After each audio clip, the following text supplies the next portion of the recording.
আসসালামু আলাইকুম ওরহমতুল্লাহ। আশা করি আপনারা সবাই ভালো আছেন এবং সুস্থ আছেন। ল স্টুডেন্টস ন্যাশনাল ইউনিভার্সিটি বিডি-এর আজকের ক্লাসে আপনাদের সকলকে স্বাগত জানাচ্ছি। আমরা ইসলামী উত্তরাধিকারী আইন নিয়ে একবারে শূন্য থেকে আলোচনা শুরু করেছিলাম। আজকে আমাদের নবম ক্লাস, আলহামদুলিল্লাহ। মুসলিম পারিবারিক আইন 1961 নিয়ে আজকে আমরা আমাদের ক্লাসটি সাজিয়েছি। মুসলিম পারিবারিক আইনে 1961 সালের যে অধ্যাদেশ আছে, সে অধ্যাদেশে ইসলামী উত্তরাধিকার নিয়ে কী বলা হয়েছে সে সম্পর্কে আমরা আজকে বিস্তারিত জানবার চেষ্টা করব ইনশাল্লাহ। আশা করি আপনারা সবাই আমাদের সাথেই থাকবেন এবং আজকের ক্লাসের মাধ্যমে ইনশাল্লাহ আপনাদের এই বিষয়ে সম্পর্কিত বিভিন্ন প্রশ্ন ক্লিয়ার হবে। চলুন আজকের ক্লাসটি শুরু করা যাক। এই আইনের অধ্যাদেশ আকারে অর্থাৎ মুসলিম পারিবারিক আইনটি অধ্যাদেশ আকারে প্রণীত হয় 15 জুলাই 1961 সালে। অর্থাৎ মুসলিম পারিবারিক আইনটি কত সালের আইন? 15 জুলাই 1961 সালে প্রণীত হয়েছে। অর্থাৎ তখন কিন্তু পাকিস্তান আমল ছিল। পাকিস্তান আমলের তখনকার প্রেসিডেন্ট ছিলেন আইয়ুব খান, যিনি ফিল্ড মার্শাল আইয়ুব খান বা জেনারেল আইয়ুব খান নামে পরিচিত। তিনি 15 জুলাই 1961 সালে মুসলিম পারিবারিক আইন নামক একটি অধ্যাদেশ প্রণয়ন করেন। এ অধ্যাদেশে বিবাহ, তালাক, দেনমোহর ইত্যাদি এবং এর সাথে মুসলিম পারিবারিক আইনের মধ্যে উত্তরাধিকারী আইনটিও তিনি সন্নিবেশিত করে কুরআনিক যে আইন আছে সেই আইনের কিছুটা সংস্কার করেছেন। চলুন আমরা এবার জেনে নিই যে তিনি কি সংস্কার করেছিলেন।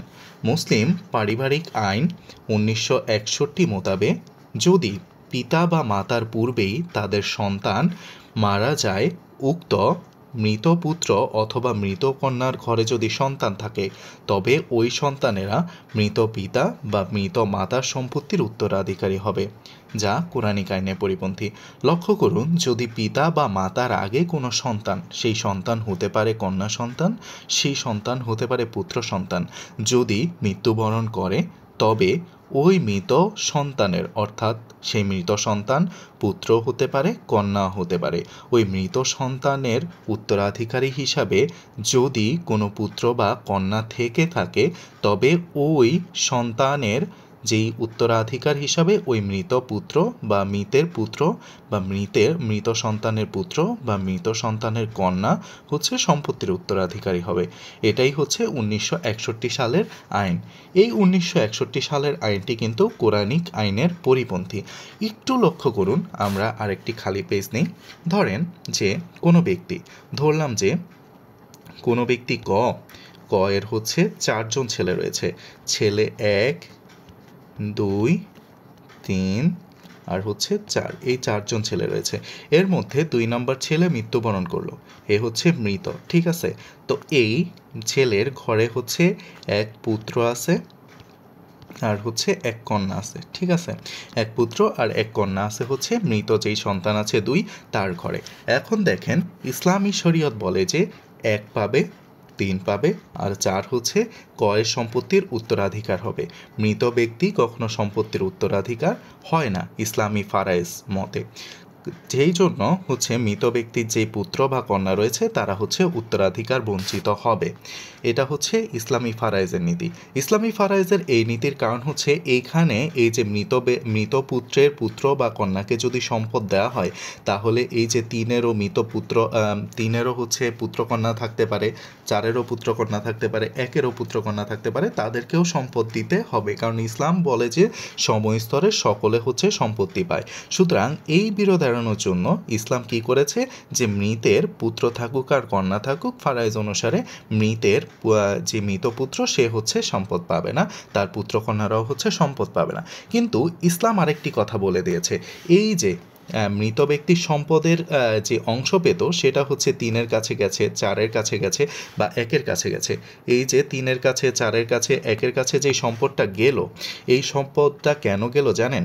এই যে মৃত ব্যক্তির যেই উত্তরাধিকার বা মৃত ব্যক্তির যেই পুত্রকন্যা রয়েছে তাদের দেখভালের দায়িত্ব কিন্তু 1 যে সম্পদ পেয়েছে তার থেকে, 3 যে সম্পদ পেয়েছে তার থেকে এবং 4 যে সম্পদ পেয়েছে তার থেকে।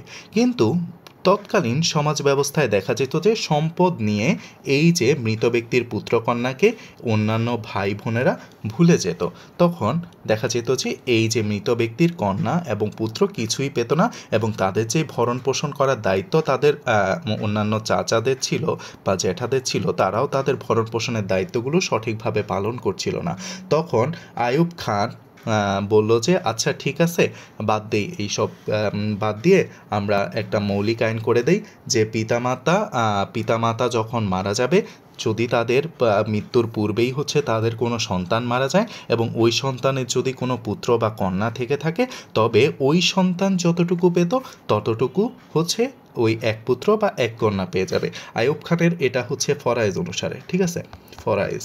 এবার আসেন যে আইয়ুব খান কী করলো। আইয়ুব খান হচ্ছে 1961 সালের 15 জুলাই যে অধ্যাদেশটা দিয়ে দিল, সেটা হচ্ছে কি, সেই অধ্যাদেশ অনুযায়ী দেখেন, ক হচ্ছে যে মৃত ব্যক্তি ছিল সেই কয়ের ধরেন যে 4 পুত্র, 1 2 3 আর হচ্ছে 4, এই 4 পুত্রের মধ্যে হচ্ছে দ্বিতীয় পুত্র আমরা ধরলাম যে মৃত, ঠিক আছে, এই পুত্র কয়ের পূর্বেই হচ্ছে মারা গেছে, তাহলে দ্বিতীয় পুত্রের হচ্ছে এক পুত্র সন্তান আছে, আর বাকিরা এখনও জীবিত আছে। 1 2 3 4 মধ্যে 1 3 4 হচ্ছে জীবিত আর 2 নাম্বার হচ্ছে মৃত। তাহলে এখন আইয়ুব খান বলছে যে এই মৃত পুত্র হচ্ছে সম্পদের ভাগ পাবে। এই মৃত পুত্রের সম্পদের প্রতিনিধি হিসাবে মৃত পুত্রের যে উত্তরাধিকার রয়েছে সে উত্তরাধিকারগণ ভাগ পাবে, ঠিক আছে, এটা হচ্ছে সাধারণ কথা। তো আইয়ুব খান ধরেন যে এখানে যদি 40 হয় তাহলে 3 ভাই পাবে 10 10 10, এই যে মৃত পুত্র যেই 10 পেত এর 10 হচ্ছে তার পুত্রের কাছে চলে আসবে, এই 10, ঠিক আছে। অর্থাৎ আইয়ুব খানের মতে হচ্ছে কোনো ব্যক্তি মৃত্যুবরণ করার পূর্বে তার পুত্র যদি মারা যায়, অর্থাৎ পিতামাতার আগে যদি কোনো পুত্র সন্তান বা কন্যা সন্তানের মৃত্যু হয়, ওই পুত্র সন্তান বা কন্যা সন্তানের ঘরে যদি পুত্র বা কন্যা সন্তান জীবিত অবস্থায় থাকে, তাহলে ওই পুত্র বা কন্যা জীবিত পুত্র বা কন্যা সন্তান মানে হচ্ছে নাতি নাতনি, তার সম্পত্তিতে ওই তাদের পিতা যতটুকু ভাগ পেত, অর্থাৎ হচ্ছে এই যে মৃত সন্তান তার পিতার সম্পত্তিতে যতটুকু ভাগ পেত সেই সম্পত্তিটা হচ্ছে তার মানে মৃত সন্তানের পুত্র বা কন্যা সেই ভাগের অংশটুকু পাবে। আশা করি আমি সহজে বুঝাতে পারলাম। এবার দেখেন যে মৃত পুত্র বা মৃত কন্যার সন্তানগণ কি হিসাবে ভাগ পায়, প্রতিনিধি হিসাবে সম্পদ লাভ করবে, কিন্তু মৃত পুত্রের স্ত্রী অথবা হচ্ছে মৃত কন্যার স্বামী এক্ষেত্রে সম্পত্তি লাভ করবে না। আসেন দেখেন, এখানে যদি এই যে মৃত ব্যক্তি আছে, এই মৃত ব্যক্তি যদি তার হচ্ছে স্ত্রীকে রেখেও মারা যেত, সুতরাং এই আইয়ুব খানের 1961 সালের আইন অনুসারে শুধুমাত্র পুত্র কন্যাগণ সম্পত্তি পাবে, পুত্র অথবা কন্যাগণ সম্পত্তি পাবে, তাদের স্ত্রীও পাবে না, তাদের হচ্ছে স্বামীও হচ্ছে সম্পত্তি পাবে না। এটাই হচ্ছে আইয়ুব খানের আইনের মূল বিষয়বস্তু, যে স্বামীও সম্পত্তি পাবে না, স্ত্রীও পাবে না। তাহলে আমরা বলতে পারি যে মুসলিম পারিবারিক আইন অধ্যাদেশ 1961 কেবলমাত্র নিম্মুক্ত ব্যক্তিদের ক্ষেত্রেই প্রযোজ্য হবে। অর্থাৎ হচ্ছে মুসলিম পারিবারিক আইনে কারা কারা সম্পত্তি লাভ করবে, 1 নম্বর হচ্ছে মৃত পুত্রের পুত্র, অর্থাৎ হচ্ছে মৃত যেই পুত্র আছে সেই পুত্রের পুত্র, মৃত পুত্রের কন্যা, অর্থাৎ হচ্ছে মৃত পুত্রের পুত্র এবং কন্যা সম্পত্তি লাভ করবে, মৃত কন্যার পুত্র এবং মৃত কন্যার কন্যা সম্পত্তি লাভ করবে। এই 4 শ্রেণী ব্যতীত অন্য কেউ হচ্ছে এদের সম্পত্তি লাভ করবে না। তাহলে আমরা আবার দেখি যে কারা কারা সম্পত্তি লাভ করবে। মৃত পুত্রের পুত্র সম্পত্তি লাভ করবে, মৃত পুত্রের কন্যা সম্পত্তি লাভ করবে, মৃত কন্যার পুত্র সম্পত্তি লাভ করবে এবং মৃত কন্যার কন্যা সম্পত্তি লাভ করবে। এই 4 শ্রেণী ব্যতীত তাদের স্ত্রী বা স্বামী থাকলে, মৃত কন্যার স্বামী যদি থাকে তাহলে স্বামী সম্পত্তি লাভ করবে না, এবং মৃত পুত্রের যদি স্ত্রী থাকে তাহলে এই 1961 সালের আইন অনুসারে মৃত পুত্রের স্ত্রী কিন্তু সম্পত্তি লাভ করবে না। এখন বিশেষ দ্রষ্টব্য দিয়ে আমি অনেক গুরুত্বপূর্ণ একটা কথা এখানে উল্লেখ করেছি। দেখেন, মৃত পুত্র বা কন্যা কেবল এক কন্যা থাকলে সেই কন্যাই মৃতের সমস্ত সম্পত্তির একক উত্তরাধিকারী হবে। অর্থাৎ মৃত পুত্রের যদি এক কন্যা থেকে থাকে তাহলে সেই কন্যা হচ্ছে মৃতের সম্পত্তির সমস্ত সম্পদ হচ্ছে লাভ করবে। ধরুন যে 4 জন সন্তান রয়েছে, একজন ব্যক্তির হচ্ছে 3 জন সন্তান রয়েছে, 1 2 3 3 জন সন্তান রয়েছে ক ব্যক্তির। এই ক ব্যক্তির সম্পদের পরিমাণ হচ্ছে 30 শতক। এখন হচ্ছে 1 2 3 যেই তাদের সন্তান রয়েছে এর মধ্যে হচ্ছে এক হচ্ছে মৃত, এই মৃত ব্যক্তি কাকে রেখে মারা গেছেন, তার এক কন্যা রেখে মারা গেছেন, ঠিক আছে, এক কন্যা রেখে মারা গেছেন। ফারায়েজ অনুসারে কিন্তু এই মৃত ব্যক্তি হচ্ছে সম্পদ পায় না। আবার হচ্ছে যখন হচ্ছে আমরা 1961 সালের আইন অনুসারে দেখব, তখন কিন্তু এই মৃত ব্যক্তি সম্পদ পাবে। কত অংশ সম্পদ পাবে? অন্য ভাইদের সমান সম্পদ পাবে, অর্থাৎ 30 হলে 3 ভাই সমান সমান করে 10 10 10 সম্পদ পেল। এখন এই যে মৃত ব্যক্তির এক কন্যা আছে, আমরা জানি যে এক কন্যা যদি থাকে তাহলে অর্ধেক সম্পত্তি পায়। আবার যদি 2 বা ততোধিক কন্যা থাকে তাহলে 3 ভাগের 2 অংশ সম্পত্তি পায়। আবার যদি একাধিক কন্যার সাথে যদি ভাই বোন থাকে তাহলে হচ্ছে উভয়ে মিলে আসাবা হিসাবে বোনের দ্বিগুণ হিসাবে ভাইরা সম্পত্তি পায়। এভাবে কিন্তু আমরা জানি। কিন্তু 1961 সালে যেই আইন হয়েছে সেই আইন মোতাবেক বলা হয়েছে যে কন্যা থাকুক আর পুত্র থাকুক, মৃতের সম্পূর্ণ সম্পত্তি যদি এক কন্যাও থাকে তাহলে সেই সম্পূর্ণ সম্পত্তি কিন্তু এই মৃতের কন্যার কাছে চলে যাবে। অর্থাৎ এই যে মৃত ব্যক্তি 10% সম্পদ পেল, এই 10% সম্পদ এই মৃতের এক কন্যার কাছেই চলে আসবে। এটাই হচ্ছে এখানে বলা হয়েছে। এটা খুবই গুরুত্বপূর্ণ পয়েন্ট, আপনারা মনে রাখবেন যে মৃত পুত্র বা মৃত কন্যার কেবল যদি এক কন্যা থেকে থাকে তাহলে সেই কন্যাই সমস্ত সম্পত্তির একক উত্তরাধিকার হবে। অর্থাৎ হচ্ছে সেই কন্যার কাছেই হচ্ছে সমস্ত সম্পত্তি এককভাবে চলে আসবে। আশা করি আপনারা হচ্ছে মুসলিম পারিবারিক আইন 1961-তে কী বলা হয়েছে সেটি আপনারা বুঝতে পেরেছেন। অর্থাৎ এখানে বলা হয়েছে, আমি আবারও একটু রিপিট করি, পিতা মাতার পূর্বেই যদি কোনো সন্তানের মৃত্যু হয় এবং ওই সন্তানের ঘরে যদি কোনো পুত্র বা কন্যা থেকে থাকে, তবে পিতামাতার সম্পত্তিতে ওই মৃত সন্তানের অংশটুকু প্রতিনিধি হিসাবে হচ্ছে মৃত সন্তানের পুত্র বা কন্যা পেয়ে যাবে সমান অংশটুকু। অর্থাৎ এই ক্ষেত্রে লক্ষণীয় যে হচ্ছে মৃতের যেই মৃত সন্তান আছে সে যদি পুত্র হয় তাহলে তার স্ত্রী যদি থেকে থাকে তাহলে স্ত্রী কোনো সম্পদ পাবে না। সে যদি কন্যা হয় তাহলে তার যদি স্বামী থেকে থাকে তাহলে সে কোনো সম্পত্তি পাবে না। অর্থাৎ 4 ধরনের ব্যক্তি আমরা দেখলাম যে মৃতের 4 ধরনের ব্যক্তি: মৃত ব্যক্তির পুত্রের পুত্র, মৃতের পুত্রের কন্যা, মৃতের কন্যার পুত্র এবং মৃত কন্যার কন্যা। এই 4 ব্যক্তি হচ্ছে সম্পদ পেয়ে থাকে। আশা করি আপনারা বুঝতে পেরেছেন এই বিষয়টি। এবার চলুন আমরা এই ব্যাপারে অর্থাৎ মুসলিম পারিবারিক আইন 1961-তে উত্তরাধিকারী আইনের ব্যাপারে কিছু গাণিতিক সমস্যা নিয়ে সমাধান করি, তাহলে আমাদের এই ব্যাপারে আরও ক্লিয়ার ধারণা পাবো ইনশাল্লাহ। দেখুন, জনাব ক একজন ব্যক্তি যার 3 ছেলে এবং 1 কন্যা সন্তান রয়েছে। অর্থাৎ হচ্ছে তিনি 3 ছেলে এবং হচ্ছে 1 কন্যা জনক। তার মৃত্যুর পূর্বে তার 1 পুত্র কিন্তু মৃত্যুবরণ করেছে। অর্থাৎ জনাব কয়ের মৃত্যুর পূর্বে তার যেই 3 ছেলে এবং 1 মেয়ে রয়েছে তার থেকে হচ্ছে 1 পুত্র মারা যায়। পুত্র 3 ছেলে এবং 1 কন্যা আছে। অর্থাৎ এই যেই পুত্র মারা গেছে তার 3 ছেলে এবং 1 কন্যা রয়েছে। এর সম্পদের পরিমাণ যদি বলছে যে 60% হয়, তবে মুসলিম ফারায়েজ অনুসারে সম্পদ বন্টন করুন। আর হচ্ছে মুসলিম পারিবারিক আইন 1961 অনুসারে সম্পদ বন্টন করার কথা বলা হয়েছে। তাহলে আমরা প্রথমেই দেখি যে ফারায়েজ অনুসারে, অর্থাৎ মুসলিম ফারায়েজ অনুসারে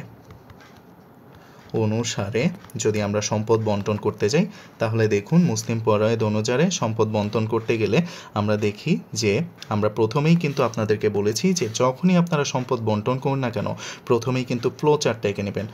যিনি আছেন তার সম্পত্তির পরিমাণ দেওয়া আছে 60 শতক। ঠিক আছে, এই 60 শতক। তাহলে হচ্ছে এর 60 শতক সম্পত্তিতে তার হচ্ছে 3 ছেলে আছে, 1 ছেলে, 2 ছেলে, 3 ছেলে আর হচ্ছে 1 কন্যা। ঠিক আছে, 1 কন্যা, 3 নম্বর পুত্র, 2 নম্বর পুত্র আর হচ্ছে 1 নম্বর পুত্র। কিন্তু আমরা ধরে নেই যেহেতু 1 পুত্র মারা গেছে তাহলে প্রথম পুত্রই মৃত 1 পুত্র আমরা ধরে নেই। ঠিক আছে, তাহলে হচ্ছে দ্বিতীয় তৃতীয় যদি আমরা দিই তাহলে আমাদের বোঝার সুবিধা হবে। তাহলে এই যে মৃত পুত্র মারা গেছে তার আবার কে আছে দেখেন, তিনি আবার 3 ছেলে মানে হচ্ছে 3 পুত্র আর হচ্ছে 1 কন্যা রেখে মারা গেছেন। 1 কন্যা কিন্তু তার আছে। তাইলে মুসলিম ফারায়েজ আইন অনুসারে হচ্ছে মৃত পুত্র কি হবে? সম্পদ পাবে না, কারণ মৃত পুত্র তো মরেই গেছে। তাহলে সে হচ্ছে কি হচ্ছে তার সম্পদ, সে জীবিত যেহেতু নাই, পিতার আগে মৃত্যুবরণ করেছে, সেহেতু সে সম্পদ থেকে বঞ্চিত হয়ে গেল। দ্বিতীয় তৃতীয় পুত্র এবং 1 কন্যা, অতএব হচ্ছে পুত্র আছে 2 জন, 2 পুত্র দুই পুত্র সমান সমান আমরা জানি যে 4 কন্যার সমান সম্পদ পায়, ঠিক আছে। আর আছে হচ্ছে 1 কন্যা, তাহলে হলো হচ্ছে 5 কন্যা।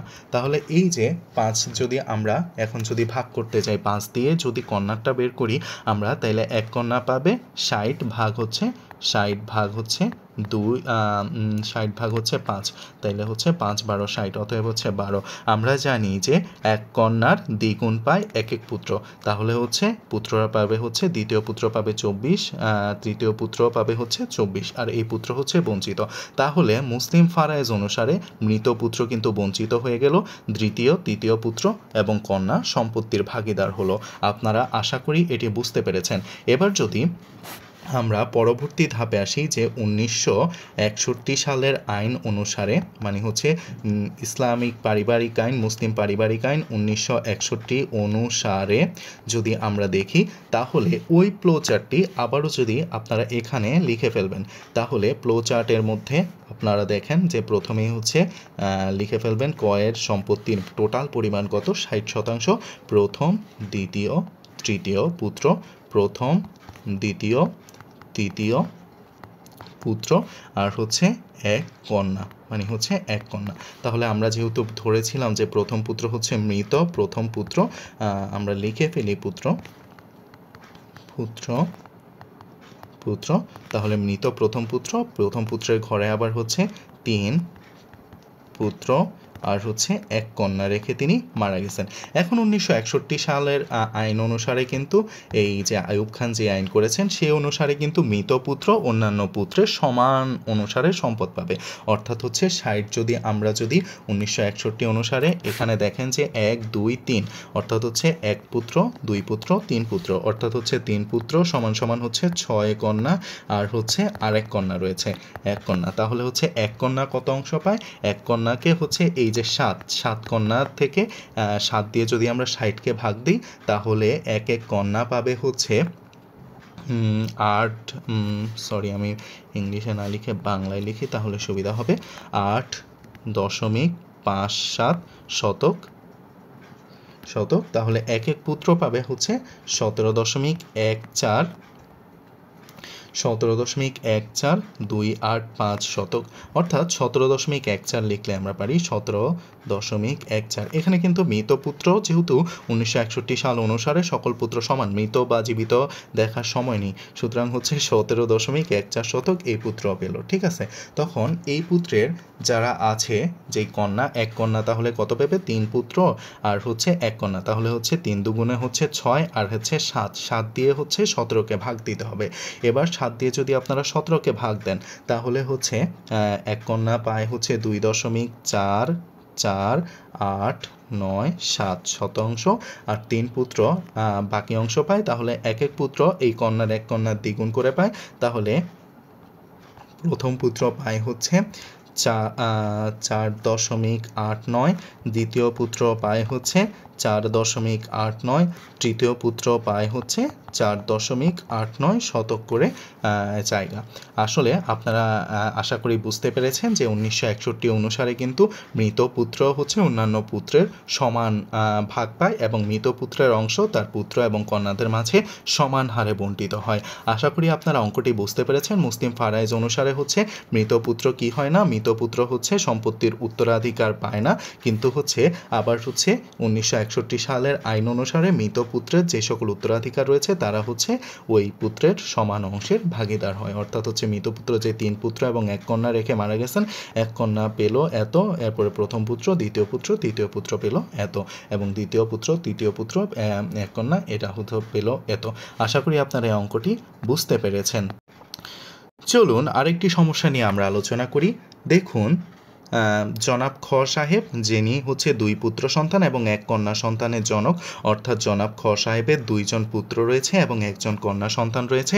জনাব খ এর মৃত্যুর পূর্বেই তার 1 পুত্র সন্তান অর্থাৎ হচ্ছে 2 ছেলের 1 জন হচ্ছে তার মৃত্যুর পূর্বেই হচ্ছে মারা যান। মৃত পুত্র মৃত্যুকালে স্ত্রী 2 ছেলে এবং 1 কন্যা রেখে মারা গেছেন, অর্থাৎ হচ্ছে মৃত পুত্র স্ত্রী 2 ছেলে এবং 1 কন্যা রেখে মারা যান।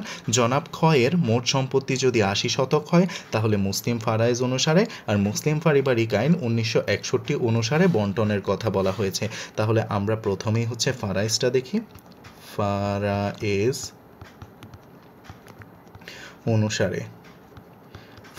অনুসারে বন্টনে যদি আমরা দেখি তাহলে দেখেন যে তার বন্টনে ফারায়েজ অনুসারে যদি আমরা বন্টন করতে দেখি তাহলে 2 পুত্র এবং 1 কন্যা সন্তানের জনক। তাহলে আমরা প্রথমেই কি করবে বলেন তো, খ এর মোট সম্পত্তিটা লিখব, তারপর হচ্ছে ফ্লো চার্টে খ কে কে আছে সেটা লিখব।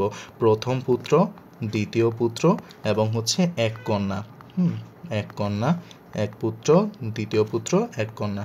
অতএব হচ্ছে আমরা যদি দেখি যে একজন পুত্র কিন্তু মারা গেছে, ধরে নেই যে প্রথম পুত্রই তার হচ্ছে মারা গেছে, তাইলে মৃত পুত্র। আবার দেখেন যে মৃত পুত্রের কিন্তু আবার কে কে আছে, স্ত্রী আছে, 2 ছেলে আছে এবং হচ্ছে 1 কন্যা আছে। ঠিক আছে, মৃত পুত্রেরা আছে।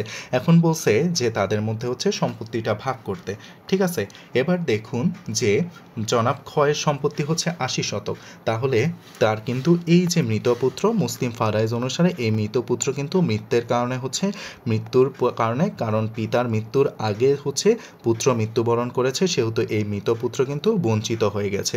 এবং সে যেহেতু বঞ্চিত, তার স্ত্রী, 2 ছেলে এবং 1 কন্যাও হচ্ছে কি, এরাও হচ্ছে কি বঞ্চিত হয়ে গেছে। ঠিক আছে, এরাও হচ্ছে সম্পত্তি পাবে না। এখন সম্পত্তির হকদার হচ্ছে 1 পুত্র এবং 1 কন্যা। 1 পুত্র সমান সমান হচ্ছে 2 কন্যা, আর হচ্ছে আরও 1 কন্যা আছে, তাহলে হচ্ছে 3 কন্যা। ঠিক আছে, 3 কন্যা সন্তানের সাথে 3 জনকে দিয়ে যদি আমরা 80-কে ভাগ দিই তাহলে 1 কন্যা সম্পদ হচ্ছে আমাদের হচ্ছে বের হয়ে যাবে। তাহলে হচ্ছে এখানে পাওয়া যাচ্ছে হচ্ছে 26.66%। আর তাহলে পুত্র যিনি আছে তিনি পাবে বাকি অংশ, অর্থাৎ হচ্ছে 53.33% সম্পদ। আর হচ্ছে মৃতের কারণে 1 পুত্র হচ্ছে বঞ্চিত হয়ে যাবে। এটাই হচ্ছে মুসলিম ফারায়েজ অনুসারে এই সম্পত্তিটার বন্টন। 53.33 আর 26.66 যোগ করলে কিন্তু 80% হয়ে যায়। এবার আসেন মুসলিম পারিবারিক আইন অনুসারে যদি আমরা দেখি যে 1961 সালের আইন অনুসারে যদি আমরা দেখি, আপনারা কিন্তু এই পরীক্ষার খাতায় 61 অনুসারে বা এইভাবে লিখবেন না, আপনারা পূর্ণাঙ্গ লাইনটা লিখবেন যে মুসলিম পারিবারিক আইন 1961 অনুসারে উত্তরাধিকার বন্টন করে পাই। তখন আপনারা ফ্লো চার্টটা দিবেন যে যে খ ব্যক্তি ছিল, খ ব্যক্তির হচ্ছে 80% জায়গা, এই 80% জায়গা হচ্ছে তার হচ্ছে প্রথম পুত্র, দ্বিতীয় পুত্র যদি আমরা হিসাব পুত্র না, এখানে হচ্ছে 1 কন্যা। ঠিক আছে, 1 কন্যা।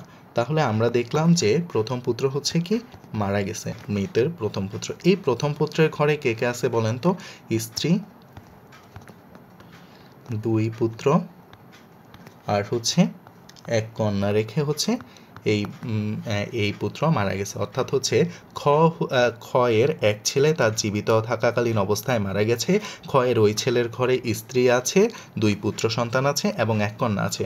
যখন খ মৃত্যুবরণ করলো তখন তার উত্তরাধিকার বন্টন 1961 অনুসারে হচ্ছে করতে বলা হয়েছে। তাহলে দেখুন এবার কিন্তু সকল ভাই বোন মানে হচ্ছে সম্পত্তির উত্তরাধিকারী হবে।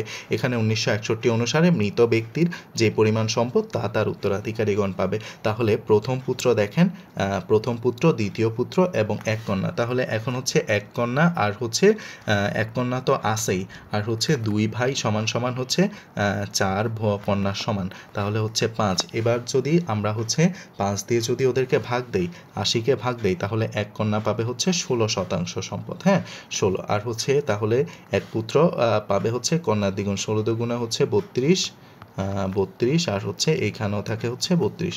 তাহলে হচ্ছে এই যে মৃত ব্যক্তির প্রথম যেই পুত্র আছে, তো এই মৃত প্রথম পুত্রের উত্তরাধিকারী আছে হচ্ছে স্ত্রী, পুত্র এবং কন্যা। 1961 সালের আইন অনুসারে আমরা কিন্তু দেখলাম যে স্ত্রী কিন্তু সম্পত্তির উত্তরাধিকার পায় না।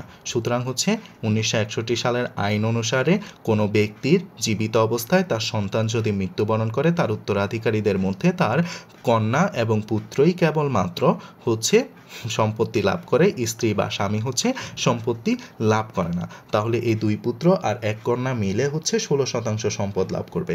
তাহলে এক্ষেত্রে আমরা দেখব যে 2 পুত্র হচ্ছে 4 আর হচ্ছে 1 কন্যা হচ্ছে 1, তাহলে হচ্ছে 5।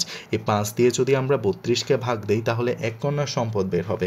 5 দিয়ে 32-কে ভাগ দিলে 6.4 থাকে, আর 1 পুত্র হচ্ছে আমরা লিখি প্রথম পুত্র হচ্ছে কত পায় 12.8 এবং দ্বিতীয় পুত্র পায় হচ্ছে 12.8% করে সম্পদ। অর্থাৎ 1961 সালের অনুসারে আমরা দেখলাম যে মৃত পুত্র কিন্তু সম্পদের হকদার হয়েছে, কিন্তু এখানে দেখলাম যে ফারাইজ অনুসারে দেখলাম যে মৃত পুত্র বঞ্চিত হয়েছে। এটাই হচ্ছে কোরআনিক আইন এবং হচ্ছে ফারাইজের মধ্যে কোরআনিক আইন এবং 1961 সালের আইনের মধ্যকার পার্থক্য। আশা করি আপনারা এই অঙ্কটিও বুঝতে পেরেছেন। এবার আসুন অন্য একটি প্রশ্নে আমরা যাই। জনাব খ সাহেব, ক খ আমরা করলাম, এবার খ সাহেবের সমস্যা নিয়ে আমরা সামনে এগোই চলেন।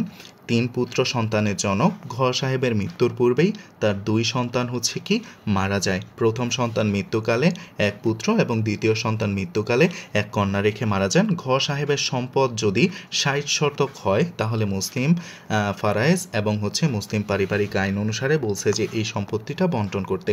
আমরা আসুন প্রথমে হচ্ছে ফারায়েজ দেখি, ফারায়েজ মতে দেখি। তাহলে ফারায়েজ মতে আমরা প্রথমে হচ্ছে কি ঘ সাহেব কে কে আছে ওইটা দেখি। ঘ সাহেবের মোট সম্পত্তি হচ্ছে 60%। তার হচ্ছে 3 জন পুত্র সন্তান রয়েছে, প্রথম, দ্বিতীয় আর হচ্ছে তৃতীয় পুত্র সন্তান রয়েছে। এদের মধ্যে 2 জন মারা গেছে, তাইলে হচ্ছে প্রথম জন আর হচ্ছে দ্বিতীয় জন হচ্ছে মারা গেছে। প্রথম জন রেখে গেছে 1 পুত্র আর দ্বিতীয় জন রেখে গেছে 1 কন্যা। ঠিক আছে, 1 কন্যা রেখে গেছে। তাহলে দেখেন যে জনাব যেই গ সাহেব আছে তার আগেই হচ্ছে, তার মৃত্যুর পূর্বেই হচ্ছে তার 3 সন্তানের মধ্যে 2 সন্তান মৃত্যুবরণ করেছেন, একজন রেখে গেছেন হচ্ছে 1 পুত্র সন্তান এবং অন্যজন রেখে গেছেন হচ্ছে 1 কন্যা সন্তান। এখন বলছে যে মুসলিম ফারাইজ অনুসারে উত্তরাধিকারী বন্টন করুন। যেহেতু এই জনাব ঘ এর আগে তার প্রথম এবং দ্বিতীয় পুত্র মারা গেছে, যেহেতু হচ্ছে তারা হচ্ছে মৃত্যুর কারণে হচ্ছে প্রথমেই হচ্ছে বঞ্চিত হয়ে যায়। বঞ্চিত প্রথম পুত্র বঞ্চিত, দ্বিতীয় পুত্র বঞ্চিত। তাহলে তৃতীয় পুত্র হচ্ছে সমুদয় অথবা সম্পূর্ণ সম্পত্তি যা আছে 60%, এটি কিন্তু তারা লাভ করলো। তাহলে আমরা দেখতে পেলাম যে ফারাইজ অনুসারে হচ্ছে মৃত ব্যক্তি যেহেতু ফারাইজ অনুসারে কোনো সম্পত্তি লাভ করতে পারে না, সুতরাং হচ্ছে মৃত ব্যক্তি কোনো সম্পত্তি লাভ করলো না এবং মৃত ব্যক্তির উত্তরাধিকাররাও এই মৃত ব্যক্তির পিতার নিকটের থেকে কোনো সম্পত্তি লাভ করলো না।